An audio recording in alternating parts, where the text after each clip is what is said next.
Tiga orang pemuda yang mirip dengan komedian Warkop DKI menghebohkan jagat maya beberapa waktu lalu. Mereka adalah Alvin, Indro, Sepriyadi, Dono, dan Alfred Kasino. Viralnya tiga orang ini menarik perhatian hingga mengantarkannya warawiri ke beberapa program televisi. Namun popularitas mereka yang melejit mendapat ujian dari anggota Warkop DKI yang masih tersisa. Indro Warkop mengomentari kehadiran ketiganya dengan nada kritik.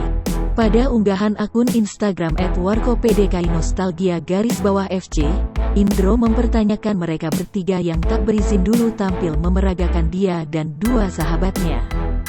Komentar itu dikutip dari akun Instagram @mintulgemintul pada Jumat tanggal 17 September tahun 2021.